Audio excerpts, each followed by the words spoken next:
Commonwealth is a company that's mainly known for making Angry Birds plushes, but today we're going to be looking at a Mario plush set that they made. Now before we get to the set itself, I do want to say that these are only prototypes, so yeah, these were never officially released, and the only way you could get them are buying them on eBay by people selling the prototypes. So yeah, all these plushes are extremely rare and were never actually officially released. So with all that said, welcome to a look at the Commonwealth Mario plush set.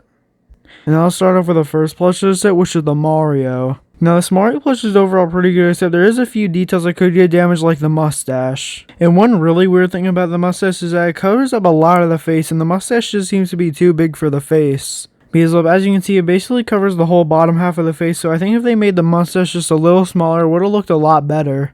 Now the embroidery on the face and on the emblem on the hat overall looks pretty good, and its overall seems to be pretty high quality. Mario's hat is overall pretty nicely shaped and it holds up pretty well over the years. It's just nicely stuffed. And this Mario plush does actually have a mouth, it's just under the mustache, you could barely even see it. And while Mario's overalls are overall pretty accurate looking, the only thing that's kind of weird is that for some reason on the buttons they have stitching on the middle of them. Because for some reason on the buttons they just kind of stitch this weird thing on, which overall just kind of looks weird and makes the buttons look worse in my opinion. And the buttons could also fall off because they're only glued on. But the rest of the plush overall looks pretty good. His arms do seem to be a little short for his body, but besides that, the rest of the plush overall looks really good, and it seems that he has cardboard in his feet to make him stand up better over the years. And well, there's actually two other versions of this Mario plush, one being the 7-inch tall version and one being the small keychain version. One cool thing about the 7-inch version is that it's basically the exact same plush except it has magnets in its hands. As well, every single plush in the set had a variant of it that had magnets in its hands, so it could kind of just hold stuff, which is overall a pretty weird detail for them to add. But yeah, they also have the small keychain version which also has magnets in the hand, and well, this one overall looks a lot weirder. The main reason for this is that the face just overall looks really strange, especially because, well, his cheeks are just kind of sticking out compared to the rest of his face. His nose is also kind of weirdly shaped and overall just doesn't really look that normal. His proportions are also really off as his legs are just way too skinny compared to the body, and overall this Mario plush just looks kind of weird looking. But yeah, I would definitely say that the normal version of this Mario plush definitely looks the best, and well, if you want this plush you have to buy it on eBay because there's no other places that you could get it because it's a prototype. And now let's move on to the next plush of the set, which is Luigi. Now this Luigi plush uses basically the exact same pattern as the Mario plush, except just the necessary details are changed. One thing that they did do a lot better on this plush is that his mustache is actually normal size to his face. As well, his mustache just kind of fits his face better than the Mario's mustache because they made Mario's mustache just way too big. And well, just like the Mario plush, since it uses the exact same pattern, the embroidery overall looks pretty nice, and the only other detail that they changed besides the color is the emblem on the hat. But besides the rest of this plush being green instead of red, this rest of the plush is the exact same as Mario. And I mean the exact same, even down to the details on the overalls and the buttons, it's basically the exact same plush. So it also has all the problems just like the Mario plush, like the buttons being able to fall off and the proportions being slightly off. But I would say this plush is better than the Mario plush in terms of details just because, well, the mustache is better looking on the plush and there's less inaccuracies on the Luigi than the Mario. But yeah, if you want this plush, there's 2 listings on eBay of him. And now let's move on to the next plush set, which is Yoshi. Now one thing that you'll immediately notice about this Yoshi plush is that it's basically an exact copy of the Goldie one. As well, as you can see, it basically uses the exact same proportions and the exact same pattern as Goldie's, except that's the only really detail that's changed are the eyes. Because well, as you can see, the eyes have some pretty weird looking embroidery, which kind of seems to be a bluish grayish color, which overall kind of looks weird. But yeah, I don't really like this Yoshi design because, well, I think he looks a lot better sitting down than standing up, because when he's standing up, his proportions just kind of look off and he overall looks pretty strange. As well, in my opinion, it just kind of seems weird to see Yoshi standing straight up because, well, his legs overall look really weird and his arms are just really small compared to the rest of him. And well, there's really nothing necessarily wrong with this plush, is that the proportions just kind of look really weird on it. I do gotta say that they did add every detail and they stuffed it overall pretty well, so he looks overall pretty nice. It's just a design choice that kind of ruins the plush in my opinion. He also has this slightly smaller version of plush, which is kind of weird because it's the magnet version, so his legs are overall really skinny compared to the rest of him. And I honestly don't know why they made the legs on these magnetic plushes just so much smaller, because it overall just makes the plushes look a lot weirder. But yeah, overall, it's basically an exact copy of the Goldie plush, and in my opinion, it's just really not that good of a Yoshi plush, but if you want, you can find it on eBay. Now let's go on to the next plush set, which is the Toad, which is once again basically an exact copy of the Goldie version. Because well, the only really change from the Goldie version is that the eyes are slightly bigger on this one, and the face just overall looks slightly different and the coat's slightly bigger. But yeah, the head shape and the embroidery on the head overall are exactly the same, and the eyes are just slightly bigger on this version of the plush. And well, his coat's made out of a felt material, and it could also get unstitched from the body because well, it's only stitched on, so it could easily get unstitched over the years. And well, there's also iron-on material on the jacket, so that could also get damaged. And his arms overall look really small because well, the jacket's huge on him. And well, since the jacket's huge on him, it kind of makes his arms look really unproportionate, so it kind of makes the whole plush kind of look weird.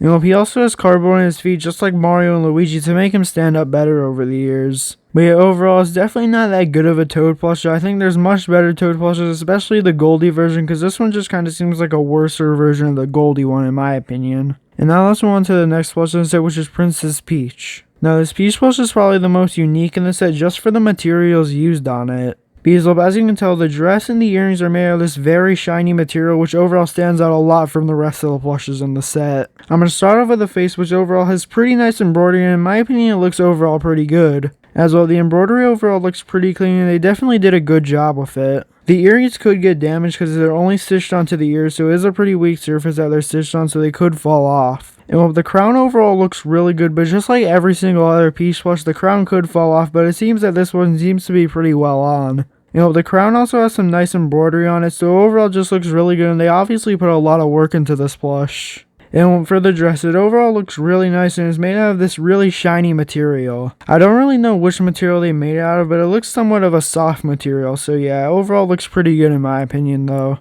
The only really problem I could find with this plush is that the arms just kind of seem to be really skinny and they kind of look unproportionate, but besides that, the rest of the plush is overall really good. And I think overall, if this plush was actually officially released, it would overall be a pretty good Peach plush. And well, the version that has magnets on it overall looks slightly different. As well, besides having magnets in the hand, the earrings and the face overall just look kind of different looking. As well, the face is overall just slightly bigger, so the details like the eyes and the eyebrows are slightly further apart, and the earrings are also a grayish color instead of a blue color. And it kind of makes sense for these plushes to look a lot different, even though they're basically the exact same plush with only one extra detail, because well, these were prototypes, so they were still in the testing. So it makes sense on these plushes that they have slightly different details than each other, because they were just kind of testing stuff with the prototypes. But yeah, overall, this does have to be a pretty good Peach plush in my opinion, just for the extra details on it. Overall looks really nice. And now let's move on to the next plush in the set, which is Donkey Kong. Now I'd say this is overall a pretty good Donkey Kong plush. There is one really weird detail about him though, is that his eyes are for some reason like bulging out of his head.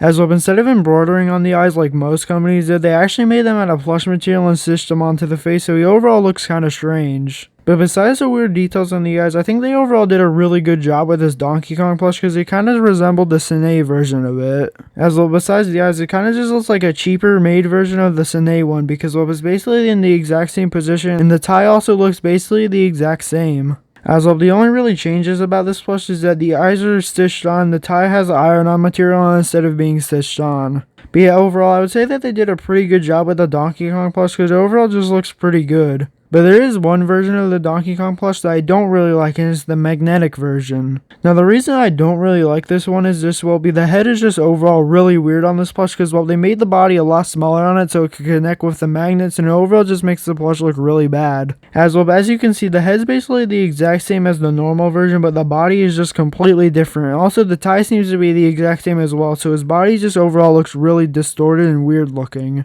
So yeah, overall, this magnetic Donkey Kong plush I probably would not get because well, he overall just looks really strange looking. And there's really no surprise that Nintendo didn't approve of this, so it's only ever a prototype. So yeah, overall just is a really strange plush. I would definitely recommend getting the normal version instead of this one. And now let's go into the only enemy in the set being the Koopa Troopa. Now, just like the Toad plush and the Yoshi plush, it's basically the exact copy of the Goldie version. I mean, it's basically an exact copy of the Goldie version, besides that the embroidery is just slightly different. As well, but if I put them next to each other in a picture, you could basically see they're the exact same plush. As well, but basically these use the exact same design, and it seems that Commonwealth just kind of stole the Goldie's design. But I do gotta say, since it uses the Goldie version, it overall looks pretty good in my opinion. As even though it's basically an exact copy of another plush, it still overall looks really good, and they used a very good version of it and a very good pattern. As well, there's no really inaccuracies on this Koopa plush, and it still overall holds up pretty well today. And really, the only difference that I could find from the Goldie version is that on the front of it, it uses green stripes on the chest, and it also has this weird detail on like the back of the shell. But besides that, it's the exact same as the Goldie one. It also has a magnetic version, which overall just kind of looks weird because the body's a lot smaller than the head. It also seems that the head's facing the wrong direction for some reason. It's overall just kind of a really strange plush. Honestly, after looking at all these plushes, I could kind of see why that Nintendo didn't approve of them being officially released, as most of them are just copies of other companies' plushes. And there's also a lot of details, especially on the magnetic versions, that don't overall really look that good, and the good ones that do look good are kind of just copy of Goldie versions. So I 100% understand why Nintendo didn't approve of this set, and so it's only ever a prototype set. But yeah, comment down below which plush is your favorite, and yeah, have a great day.